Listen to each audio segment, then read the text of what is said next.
The stars looked peaceful that morning. Captain Jake Morrison stood on his ship's bridge looking at the empty space ahead. His ship was called the New Horizon.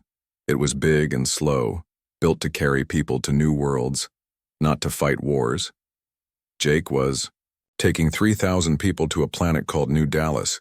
These people wanted to start a new life there. They had families, children, and dreams of a better future. "Captain," said Amy Foster, his communications officer, "I'm picking up something. Strange on the sensors." Jake looked at the screen. 12 huge ships appeared out of nowhere. They were massive, bigger than anything humans had ever built. The ships were shaped like crescents and glowed with strange lights.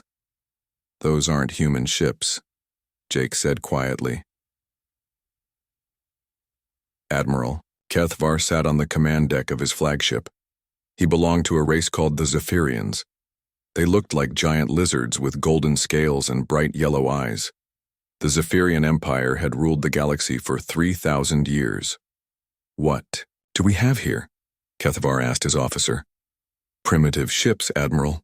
They use basic fusion engines and simple metal hulls. Their weapons are very weak." Kethvar laughed. "Humans, we've heard about them. They're new to space travel. This should be easy." The alien admiral opened a communication channel to Jake's ship. His face appeared on the main screen, reptilian and cold. "I am Admiral Kethvar of the Zephyrian Empire," he said. "You have entered our space without permission. Surrender now, or we will destroy you." Jake felt his heart racing. Behind him on the bridge, his crew waited for orders. In the cargo bays, below, 3,000 innocent people had no idea their lives were in danger. "I'm Captain Morrison," Jake replied. "We didn't know this space belonged to anyone. We're just passing through with colonists." "That doesn't matter," Kethvar said coldly. "You have 1 minute to surrender your ships." The screen went dark. Jake looked around his bridge. Amy Foster was scared, but ready to fight. The other crew members waited for his decision. "What weapons do we have?" Jake asked. "2 escort ships with light weapons," Amy replied, "and our mining equipment." "But sir, we're not built for war." Jake thought quickly. The New Horizon was a colony ship. It had tools for building settlements, mining lasers, construction equipment, and fabrication units. Maybe they could use those. "Signal the escort ships," Jake ordered. "Tell them to protect us. And Amy, get ready to fire our mining lasers." The human ships were tiny compared to the alien vessels. Admiral Kethvar watched them form a defensive line and shook his head. "Destroy the escort ships first," he commanded. "Let the transport ship watch its defenders die." The Zephyrian ships fired their energy weapons. Bright beams of destructive force shot across space toward the human escorts. But something strange happened. The human shields didn't break. Instead, they seemed to get stronger when the alien weapons hit them. "What?" Kethvar stood up in shock. "How are they still alive?" On the escort ship Denver, Captain Linda Peters couldn't believe what she was seeing. The alien weapons were powerful, but her shields were holding. "How is this possible?" she asked her engineer. "Captain, our shields are adaptive," Bob Wilson explained. "They learn from each attack and adjust. The alien weapons are actually making our shields stronger. This was the aliens' first mistake. They thought human technology was simple and weak. But humans built their ships to survive in a dangerous universe. Every system had backups. Every component was designed to work even when damaged." Jake Morrison saw his chance. The New Horizon had mining lasers designed to cut through asteroids. Maybe they could cut through alien ships too. "Amy, target their main ship with the mining array," Jake ordered. "Sir, those aren't weapons. They're just industrial tools. Today they're whatever we need them to be." Fire. The mining lasers shot out from the colony ship. They were meant to break apart rocks, but they worked just as well on alien armor. The beams cut through the Zephyrian shields like they weren't there. Admiral Kethvar watched in horror as his mighty warship was damaged by what looked like construction equipment. Alarms rang throughout his ship as the human lasers carved holes in his hull. "How are they hurting us?" he demanded. "Admiral, those aren't military weapons. They're using industrial cutting beams. Our shields aren't designed to stop that kind of energy. This was the Empire's second mistake. They expected humans to fight like other species, with proper military, weapons, and standard tactics. They never imagined that humans would turn their work tools into weapons. The battle became chaotic. The human ships fought in ways the aliens had never seen before. They used cargo containers as missiles. They turned mining drones into bombs. They even used their fabrication units to build new weapons during the fight. Captain Peters on the Denver got creative too. "Bob, can we modify our shield generators?" "What do you have in mind, Captain?" "If their weapons make our shields stronger, let's turn that energy into our own weapons." Within an hour, the escort ships were firing alien energy back at the Zephyrian fleet. It was their own power being used against them. The aliens had superior technology, but humans had something else: the ability to adapt quickly. When the human ships were damaged, they fixed themselves with spare parts. When their weapons failed, they built new ones. When their shields were hit, they learned and improved. Jake Morrison coordinated the defense from his bridge. "Amy, target their engines. If we can't destroy them, let's make sure they can't chase us." The mining lasers focused on the alien propulsion systems. Soon, several Zephyrian ships were drifting helplessly in space. The battle lasted 6 hours. When it ended, 3 alien ships were destroyed, and 4 more were badly damaged. The humans had lost 1 escort ship, but the New Horizon and its 3,000 colonists were safe.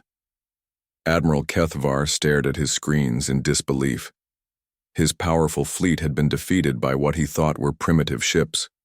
The humans had fought with a creativity and determination he had never encountered. "Admiral," his communications officer said quietly, "the humans are asking for safe passage." Kethvar's pride was wounded, but he was also practical. His remaining ships were damaged, and these humans had proven they could fight back. "Let them go," he ordered. "But send a message to the Empire. Tell them these humans are more dangerous than we thought." As the alien ships retreated, Jake Morrison felt relief wash over him. They had survived, but he knew this was just the beginning. "Set course for New Dallas," he told his crew, "and send an urgent message to Earth. Tell them we've met some very unfriendly neighbors." In the cargo bays, 3,000 colonists celebrated their survival. They didn't know that their victory had just started a war between humanity and the most powerful empire in the galaxy. The Zephyrians had ruled space for thousands of years. They were used to easy victories over primitive species, but humans were different. When cornered, they didn't surrender. They got creative. Admiral Kethvar would report to his emperor that they had found a species that needed special attention. He didn't realize he was about to recommend the Empire's greatest mistake. The humans had just shown they could adapt, improvise, and fight back against superior odds.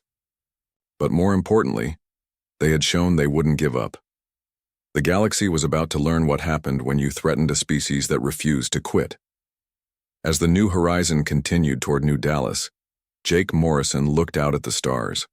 They no longer seemed peaceful. Somewhere out there, an empire was deciding what to do about humanity. Jake hoped they would choose peace. But if they chose war, humanity would be ready. After all, they had just proven that sometimes the best weapons weren't designed to be weapons at all. Sometimes the most dangerous thing about humans was their refusal to fight fair when their survival was at stake. The Empire would learn this lesson the hard way. 3 months passed after the battle at New Dallas. In the Crystal Palace of the Zephyrian Empire, Emperor Vexthul sat on his golden throne. He was angry. Very angry. Admiral Kethvar stood before him with his head down. The Admiral had come to explain his defeat to the most powerful being in the galaxy.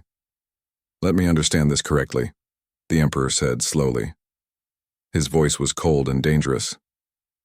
"A single human transport ship defeated an entire Imperial battle group?" "Your Majesty," Kethvar replied carefully, "the humans used unexpected tactics. Their technology was different from what we expected." Emperor Vexthul stood up from his throne. He was 8 feet tall with golden scales that shimmered in the light. His yellow eyes burned with fury. "Different?" he repeated. "Admiral, we have conquered 1,000 worlds. We have destroyed civilizations with technology far beyond these humans. And you tell me they are different? Around the throne room, other Imperial commanders watched nervously. No one had seen the Emperor this angry in decades. Your Majesty, said General Thaisara, the Empire's top military leader, perhaps we should study these humans before we attack them again. The Emperor's eyes flashed with rage. Study them? General, are you suggesting we negotiate with creatures that dared to fire on Imperial ships? The Emperor walked to a large window that showed the stars. No, these humans will be an example to the galaxy. Everyone will see what happens when you challenge the Empire. He turned back to his commanders. Send orders to the 3rd, 7th, and 9th fleets. They will attack every human world at the same time. Show these primitives the true power of the Empire. Admiral Kethvar felt worried. Your Majesty, the humans have had 3 months to prepare. They might be ready for us. Emperor Vexthal laughed coldly. Admiral, what could they possibly do in 3 months? Build better ships?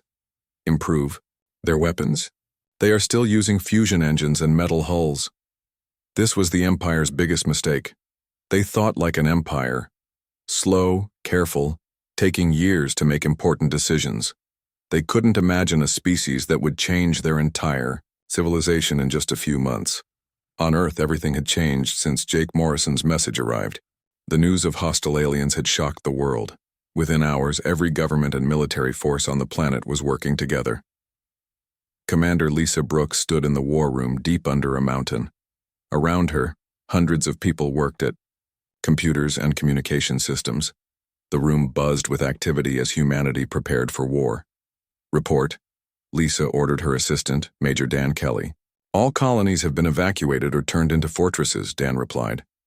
Every civilian has been moved to safe locations. All our ships are armed and positioned for defense. Lisa nodded. The plan was simple but desperate. When the Empire attacked, humanity would not try to hold territory. Instead, they would hit and run, making the aliens chase them through empty space. What about the reverse engineering project? Dr. Miller's team has made amazing progress, Dan said with excitement. They've learned a lot from the alien ship parts we captured. In a laboratory on the moon, Dr. Frank Miller was having the best time of his life. The pieces of destroyed alien ships had given him technology beyond his wildest dreams. Look at this power source, he said to his assistant, Dr. Carol White. He held up a glowing crystal. This tiny thing could power a city. For years. Can we copy it? Carol asked. Frank smiled. We don't need to copy it exactly. We just need to understand how it works and make something similar with our own technology. He pointed to a human fusion reactor they had been modifying. The aliens think our technology is primitive because it looks simple, but simple means we can change it quickly. Over 3 months, Frank's team had worked day and night. They couldn't build alien ships, but they could build human ships with alien improvements. The results were impressive. Human ships were now rolling off production lines with better engines, stronger shields, and more powerful weapons. They still looked human, tough and practical, but they were much more dangerous than before. When Ytiwi, the Imperial fleets arrived at human colonies 2 weeks later, they expected easy victories. Instead, they found empty space and automated defense stations that started shooting immediately. Admiral Zelkoth commanded the 3rd Fleet. He stared at his tactical screen in confusion as his ships came under attack from weapons that shouldn't exist. Report, he demanded. Admiral, the human defense platforms are using modified Imperial weapons, his officer replied. They're not as powerful as ours, but they fire much faster. Zelkoth watched hundreds of energy blasts hit his ships. Each shot was weak, but there were so many of them that his shields were slowly failing. Where are the human ships? He asked. We don't see any human vessels in the system, Admiral. That's when the real attack began. The asteroid field at the edge of the system suddenly came alive. What looked like space rocks were actually hidden human ships. They attacked with perfect timing, their new weapons cutting into the Imperial formation before disappearing back into the asteroids. It was like fighting ghosts. The human ships would appear, attack, and vanish before the aliens could fight back. This was not how the Empire was used to fighting. Commander Lisa Brooks watched the battle from her command center on Earth. The plan was working perfectly. The Empire's ships were powerful but predictable. They fought like an empire, with big fleets and standard tactics. Humans fought like survivors. They used every trick they could think of. "Signal all units," Lisa ordered. "Begin Phase 2. Across human space, the same thing happened at every colony.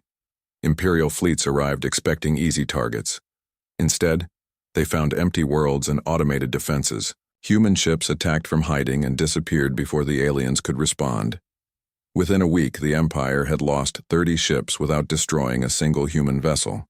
Their fleets were scattered across dozens of star systems, chasing enemies they couldn't catch. Emperor Vexthul received the reports with growing rage. "How is this possible?" he shouted. "How are these primitives escaping our best commanders?" "Your Majesty," Admiral Kethavar said carefully, "the humans have developed new technology using our own equipment. More importantly, they're not fighting like a normal military." "Explain." "They're fighting like rebels, Your Majesty. They attack quickly and run away before we can hit back. They're not trying to hold planets. They're trying to wear down our fleets." The Emperor's claws extended in fury. "Then we will give them something they cannot run from. Order all fleets to attack their homeworld. If they want to play games, we will destroy their home planet." This was the Empire's worst mistake yet. They thought humans would surrender if Earth was threatened. They had no idea what happened when you threatened humanity's birth world. The orders went out across the galaxy. Every Imperial ship, every weapon, every soldier was told to gather for one massive attack on Earth. It would be the largest fleet in galactic history. On Earth, the news arrived through emergency channels. 300 of the Empire's most powerful ships were coming to destroy humanity's homeworld. In her command bunker, Lisa Brooks received the intelligence with grim determination. "How long until they arrive?" 18 hours, Commander." Lisa looked around at her staff. They had prepared for this moment, but the reality was still terrifying. The Empire was bringing enough firepower to destroy planets. "Signal all defense stations," she ordered. "Activate Project Prometheus. It's time to show the Empire what happens when you threaten Earth." Deep in secret bases around the solar system, weapons that had been built in complete secrecy began powering up. For 3 months, humanity had been preparing for this moment. They had turned their entire star system into a trap. The Empire thought they were coming to destroy a primitive world. They had no idea they were walking into the most dangerous place in the galaxy. Dr. Frank Miller made final checks on his greatest creation. "Carol, are the power systems stable?" "All systems are green, Frank, but are you sure this will work?" Frank looked at Earth through the laboratory window. "Carol, 3 months ago we were just another species exploring space. Today we're about to fight the most powerful empire in the galaxy." He turned back to his controls. "The Empire made one big mistake. They gave us time to prepare, and they gave us their technology to study. Now they're about to learn what humans can do when their survival is threatened." The largest fleet in Imperial history was approaching Earth, but humanity was ready for them. The real war was about to begin. The Imperial fleet appeared at the edge of Earth's solar system like a dark cloud. 300 ships moved in perfect formation toward humanity's homeworld. Emperor Vexthul himself led the attack from his massive flagship. "Beautiful," the Emperor said as he looked at the tactical display.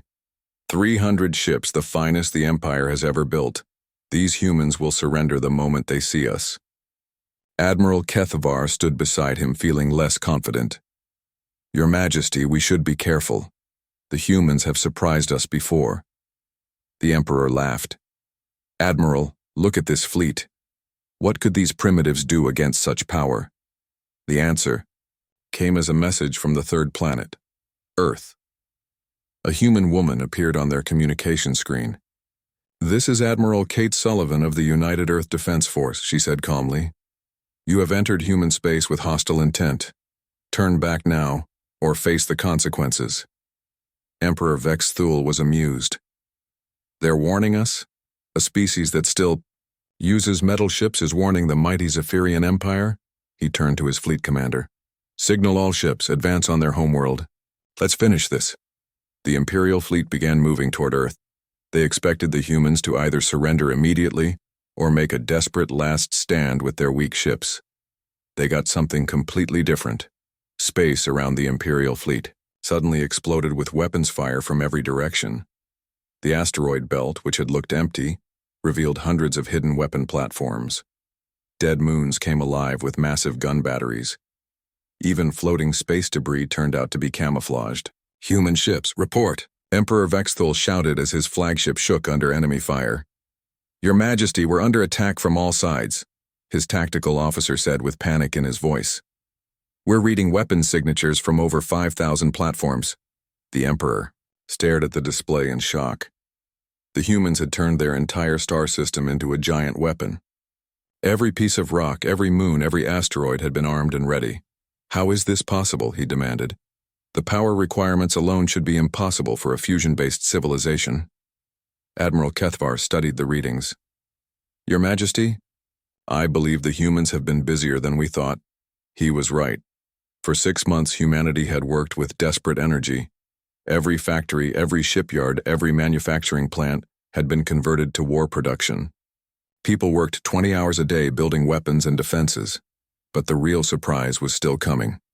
The first wave of human fighters appeared without warning. Small, fast ships swarmed the Imperial vessels like angry bees. Their weapons cut through Imperial armor with focused beams that combined human engineering with alien technology. "Impossible," the Emperor whispered.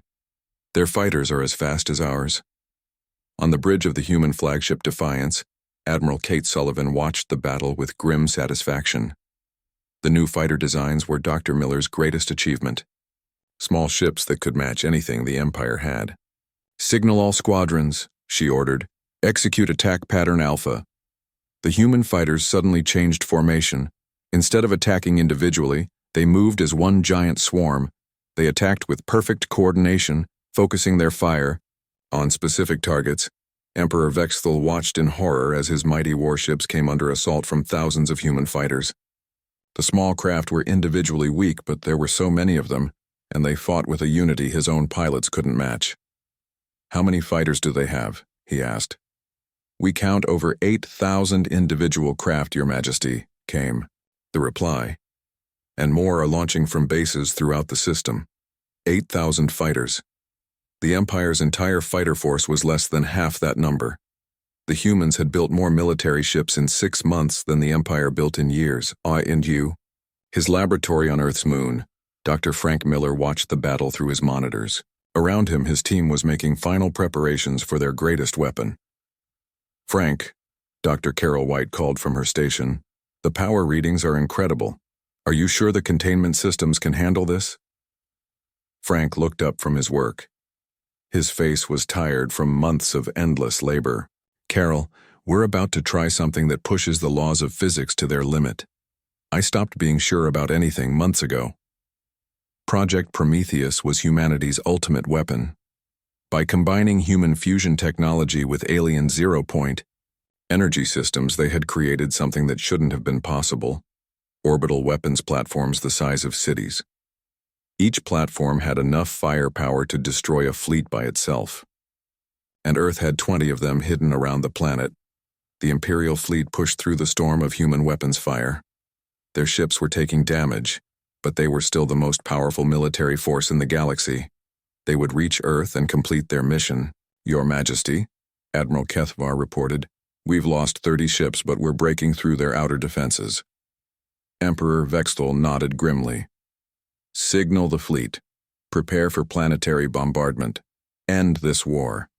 That's when the humans revealed their final surprise. The space around Earth suddenly lit up with new energy signatures.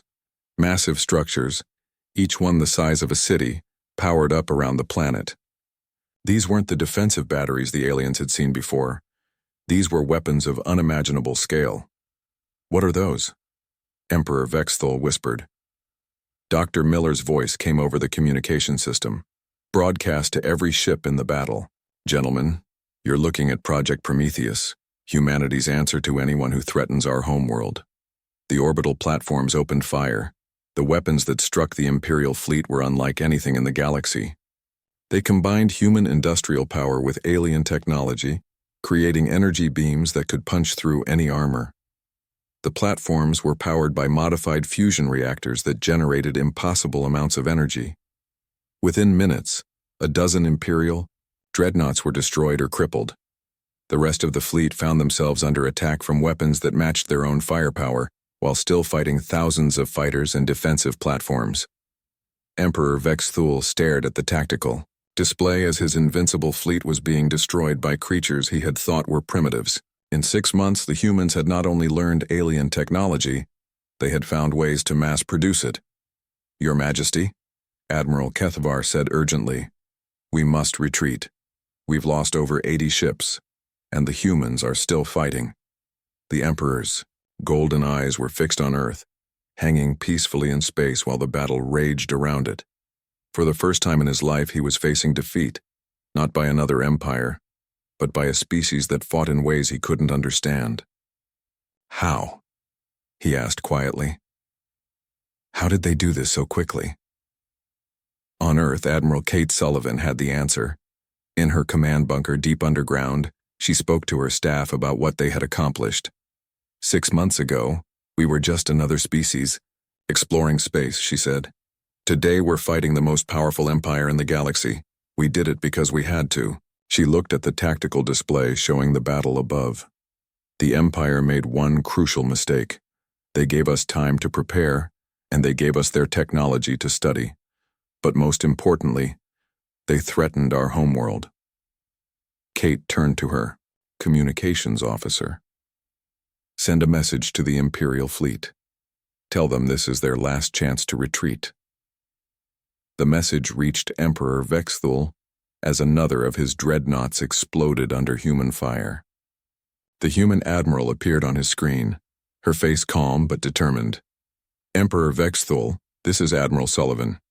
Your fleet is being destroyed. I'm offering you one chance to withdraw and end this war." The Emperor looked around his bridge at the alarms and damage reports. His pride screamed at him to continue fighting, but his tactical sense told him the truth. He was beaten. You turned your entire system into a fortress," he said. "We did what we had to do," Kate replied. "You threatened our species with extinction. This is our response." Emperor Vex Thul realized the magnitude of his mistake. He had thought humans were like other species. They would surrender when faced with overwhelming force. Instead, they had transformed their entire civilization into a war machine. "Signal the fleet," he said quietly. "General retreat." As the surviving Imperial ships fled toward the edge of the system, Admiral Kate Sullivan allowed herself a moment of satisfaction. They had done the impossible, defending Earth against the most powerful fleet in galactic history. But she knew this wasn't over. The Empire would return, and next time, they would be ready for human tactics. However, humanity would be ready too. They had proven that when their survival was threatened, they could accomplish miracles. The galaxy would never underestimate humans again. The retreat from Earth was the first defeat the Zephyrian Empire had suffered in 200 years. As the damaged Imperial ships limped back to their base, Emperor Vex Thul sat in his command room, staring at reports that made no sense. 87 ships lost. 30,000 Imperial soldiers dead. The humans had done all this while barely losing any ships themselves. It seemed impossible, but the evidence was right in front of him. "Your Majesty," Admiral Kethvar approached carefully. "The humans are sending messages on all frequencies. They want to negotiate peace." The Emperor's golden eyes blazed with fury. "Peace? After they humiliated the Empire in front of the entire galaxy? Your Majesty, perhaps we should listen to their offer. They've proven to be much stronger than we thought." Emperor Vex Thul stood up from his throne. His royal robes glowed with angry energy. "Admiral, you seem to have forgotten who we are. We are the Zephyrian Empire. We have ruled the galaxy for 3,000 years. We do not make peace with primitives." The Emperor turned to his remaining commanders. "Gentlemen, the humans have taught us something important. We underestimated how quickly they could learn. This mistake will not happen again." He activated a display showing Imperial fleets across the galaxy. "Signal every fleet commander. Every ship, every soldier, every weapon in the Empire will attack human space. We will not just defeat these creatures, we will erase them completely. Your Majesty, General Thisara said carefully, that would leave our other territories undefended. If other enemies attack while our forces are away, let them try, the Emperor snarled. Once we destroy humanity, no species in the galaxy will dare challenge us again. This was the Empire's final and worst mistake.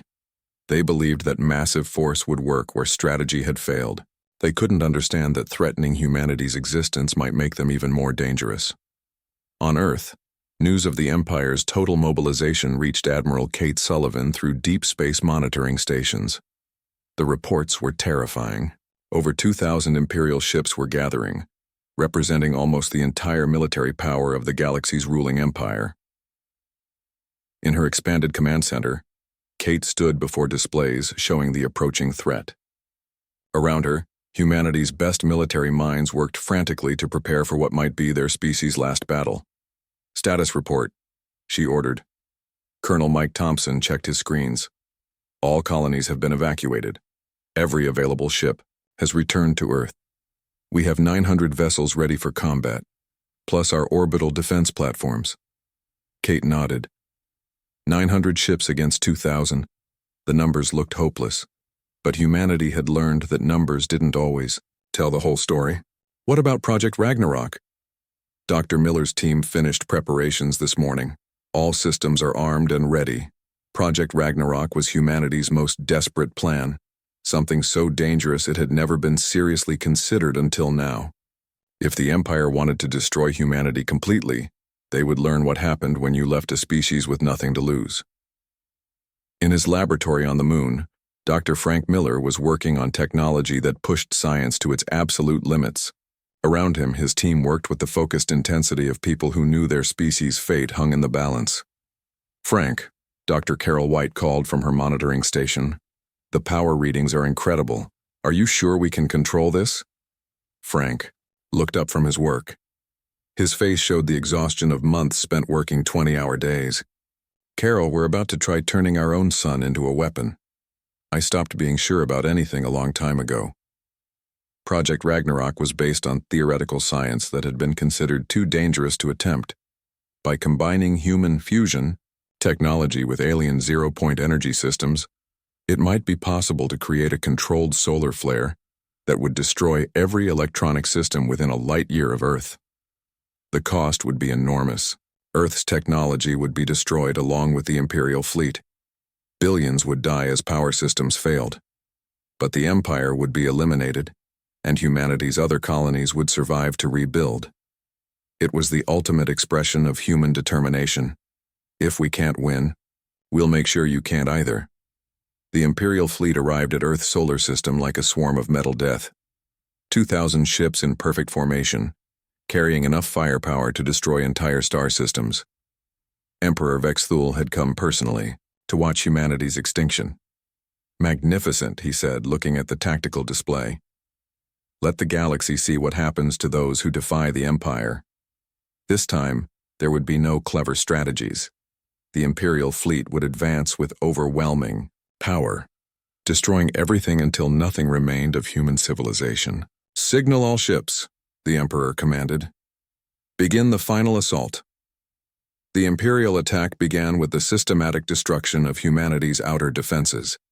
Weapon platforms that had bloodied the Empire before were obliterated by concentrated fire from dozens of warships. Human fighters swarmed to meet the attack, but they were vastly outnumbered.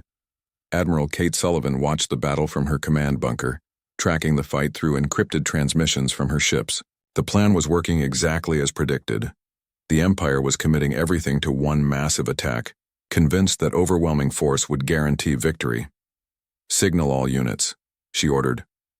Begin retreat to Earth. The human fleet fell back, toward their homeworld in what looked like a fighting retreat. Ships were lost, defensive positions abandoned, as the Imperial war machine rolled toward Earth. To Emperor Vexthul, it looked like the final collapse of human resistance. Your Majesty, Admiral Kethavar reported, the human fleet is retreating. They're abandoning their outer defenses. Perfect, the Emperor replied with satisfaction. Order all ships to pursue. I want them to watch their homeworld burn before we finish them. The Imperial fleet pressed forward, chasing the retreating humans toward Earth. They were so focused on victory that they missed important details. The way human ships were moving into specific positions, the unusual energy readings from the sun itself, the fact that the retreat was too organized for a truly defeated force. As the Imperial fleet reached Earth, humanity revealed the true scale of their preparations. The planet was surrounded by defensive platforms that dwarfed anything seen before. Massive orbital fortresses, each the size of a city, armed with weapons that could match Imperial dreadnoughts. Where did they get the resources for this? Emperor, Vexthul demanded as his ships came under fire. The answer was simple but impossible for the Empire to understand. Faced with extinction, humanity had transformed their entire civilization into a war machine. Every resource, every person, every piece of material had been dedicated to the war effort. Children learned to operate factories before they could read properly. Elderly people worked in weapons plants until they collapsed. Humanity had chosen to burn their entire society as fuel for survival because the alternative was extinction. But even that wasn't enough to stop 2,000 Imperial ships. The battle for Earth raged for 8 hours as the Imperial fleet slowly ground through human defenses. Platform after platform was destroyed, ship after ship was lost, as the Empire's overwhelming firepower slowly overcame human resistance. Emperor Vexthul watched the systematic destruction with grim satisfaction. Signal the fleet. Prepare for planetary bombardment. Time to end this war. That's when Dr. Frank Miller activated Project Ragnarok. Deep inside the sun, carefully placed charges exploded in a sequence calculated down to the millisecond. The explosions were tiny compared to the stellar fires around them, but they were precisely positioned to disturb the delicate forces that kept the star stable. The sun convulsed. A massive wave of energy erupted from the star's surface, racing outward at light speed. It struck the Imperial fleet like the fist of an angry god, overloading every electronic system within range. Shields failed, weapons shut down, life support crashed as the artificial solar flare swept through space. Imperial fleet, caught completely by surprise, found themselves powerless and drifting. Their ships were intact but dead, floating helplessly as their crews struggled to restore basic systems. The human fleet, equipped with hardened electronics and special shielding, survived the electromagnetic storm with minimal damage. Their ships turned and began systematically destroying the helpless Imperial vessels. Impossible, Emperor Vexthul whispered as emergency power flickered on his flagship. They weaponized their own star. On Earth, the cost was immediately visible. Cities went dark as power grids failed. Hospitals switched to backup power as medical equipment crashed. Transportation stopped as control systems died. But humanity had prepared for this sacrifice. Emergency shelters were stocked with supplies. Backup systems were hardened against electromagnetic pulses. Medical facilities had analog equipment that worked without computers. It would cost millions of lives and set back human technology by decades. But the Empire would be destroyed, and humanity would survive. Admiral Kate Sullivan's voice came over the hardened communication system. All units, begin Operation Phoenix. Destroy every Imperial ship. The human fleet moved through the disabled Imperial vessels like destroying angels, their weapons cutting through helpless enemies with methodical precision. In 2 hours, the largest military force in galactic history was reduced to floating debris. Emperor Vexthul sat in his darkened command chamber, listening to his empire die. 2,000 ships destroyed. 3 million Imperial personnel dead. The military might of the Zephyrian Empire eliminated in one afternoon. Your Majesty, Admiral Kethvar's voice came through emergency communications. We're receiving a transmission from the human admiral. Admiral Kate Sullivan appeared on the flickering emergency display. Emperor Vexthul, your fleet is destroyed. Your military power is broken. I'm offering you one chance to surrender. The Emperor stared at the human admiral. You destroyed your own system to defeat us. We did what was necessary, Kate replied simply. We gave you chances to withdraw. You chose to threaten our species with extinction. This is the result. Emperor Vexthul looked around his darkened bridge. For 3,000 years, the Empire had ruled through fear and overwhelming force. Now a species they had dismissed as primitives had taught them there were worse things than defeat. Complete annihilation. I surrender, he said quietly. Good, Admiral Sullivan replied. But understand this. Humanity will never again be threatened with extinction. We've proven we're willing to destroy the galaxy rather than submit to tyranny. As human ships began rescuing Imperial survivors, a new message was broadcast across the galaxy. This is Admiral Kate Sullivan of the United Earth Defense Force. The Zephyrian Empire attacked humanity with intent to commit genocide. Their fleet has been destroyed. Let this serve as a warning. We are not an easy target. Across the galaxy, other species received the message with awe and terror.